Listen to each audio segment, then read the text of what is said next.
Hey there, Kickmasters karate students. Osu.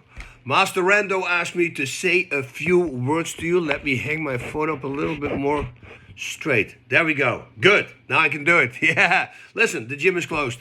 I know this. We have the same thing. It sucks really bad, but that doesn't mean that you have to stop training. I mean, this is the time that you practice whatever you have been taught by Master Rando or any other of the instructors right there. Now, when you're practicing something new that you just learned and you don't know the complete ins and outs of it, I would say do it a few times on camera. Send that video to Master Rando, let him take a look at that video and approve it. And once you have the approve, that's when you're going to start grinding it into your system. All right, so this is for something new. So because the line practice makes perfect, that line doesn't really make any sense to me. Because practice makes perfect. What if you practice something bad 1,000 times? Now it's very hard to unlearn that. That line should be perfect practice makes perfect. That's what it should be. So always make sure that before you start grinding something into you, doing it hundreds of times, that you first know that you're doing it perfect. I'll give you an example. By the way, first what I want to say, you can also make everything better that you already know. That's what I'm going to give you the example about. For instance, Master Mas Oyama. He's the founder of Kyokushin Karate. It's a form of karate that I used to do. And this guy was known to knock out or even kill bulls with his bare hand. He would hit them in the head and he would either stop them, and some of them he actually killed as well. So he has a very, very strong punch, right? So one time, an interviewer asked him, he says, Master Oyama, if you could make anything in your body stronger, what would you make stronger? And Mazoyama said, my punch. So he still believed that his punch was not strong enough, although he could knock out bulls with his punch. Think about that. Another example is also Bruce Lee, of course. Bruce Lee always said, I'm not scared of the guy who knows 10,000 kicks. He says, I'm scared of the guy who knows one kick, but did it 10,000 times. And that is what I always practice myself as well. So whatever you know, and you know you're doing perfect right now, start doing it more and more and more, because it's never perfect, ever. There's always room for improvement.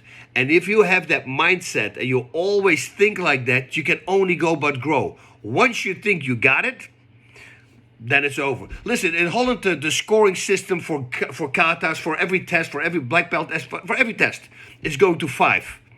I never had a 4.5. I only had 5s in my life.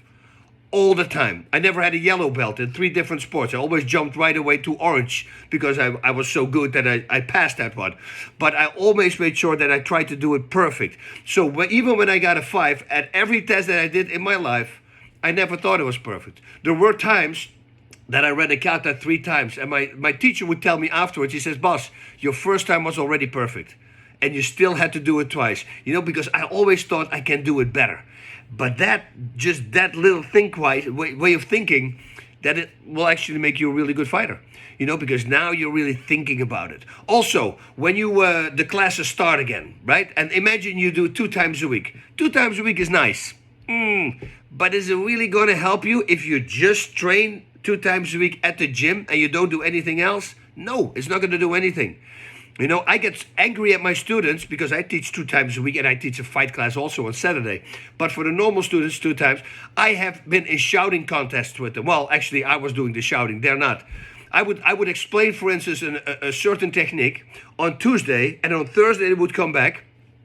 And I spent a whole hour on a certain technique, and on Thursday they come back, and 80% of them doesn't know it. And I go, why are you paying money? Why do you come to this gym? Is it to say that you train with me? Because I've been spending an hour on you, and now you come back 2 days later and you don't even know what to do anymore.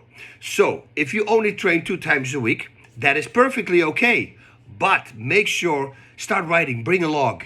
Start writing down the techniques, the little things that you have to watch out for. Ask the teacher ins and outs, exactly why you do certain things. Why do you have to block like this and not block like this? All these little questions are very important. And once you go home, you practice. And then when you come back to the class, now you know it. And guess what's going to happen? The teacher, the master, is going to see that. And once the master sees that, they're automatically going to be pleased, and they're going to start teaching you more and more and more. And then every time you just keep on getting better, coming back and knowing what he was teaching you the last class. That is my advice to you. If you do that always, then you're going to be a really good fighter. And maybe, hey, we're going to see you maybe in the UFC, in Bellator, or mixed martial arts, or maybe just kickboxing or karate competitions. It doesn't matter. Whatever you do, start competing. Competing is fun.